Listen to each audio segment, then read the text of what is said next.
Have you ever made a big mistake, like a big mistake, right? I think we all have at some point or another.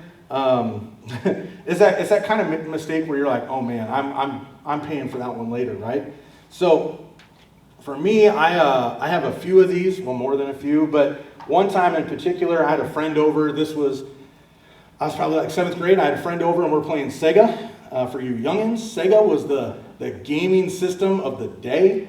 So don't be judging me. I don't remember exactly why I got mad, like really, really mad. And I know last week I talked about how I have an anger issue. That's one of my sins that I repented of. But I got really, really mad, and I didn't want to punch my friend, but I wanted to punch my friend, you know?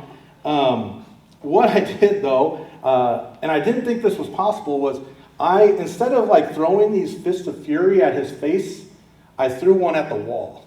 And my fist like actually went through the wall.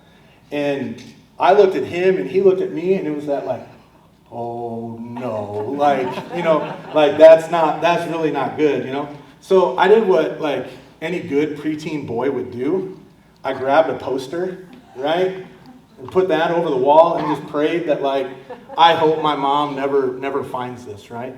Well, fast forward a few months, and I'm out in the neighborhood. I was blessed with a neighborhood that had like a ton of boys, so we were always outside playing. And she had gone into my room to put away my laundry, and my poster had fallen down. The tack had gotten like hot or something, and it poster fell, and there's fist-sized hole in the wall. So my mom, though, like when I came home, we had this discussion. My mom, though, didn't make me pay for the repairs, right? Like, I didn't have a job. I'm like 12 years old. I didn't have a job. I didn't even have an allowance. So I have no way to pay for this mistake that I had made. My mom fixes it, and not once has she asked for the money back. And you know what? She never will, right? It's Mom. But it's also Jesus. That's what he did for us. We've made mistakes that we cannot repay the debt of that mistake, you know? And he paid that price for us. Acts 4:12 says, there is salvation in no one else. God has given no other name under heaven by which we must be saved. Jesus had to be divine to bring about the forgiveness of sins.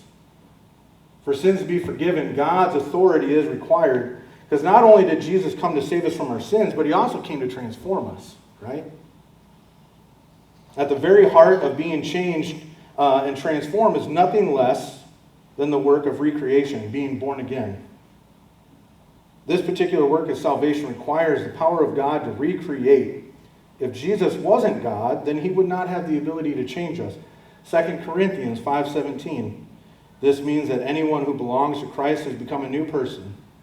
The old life is gone, and a new life has begun.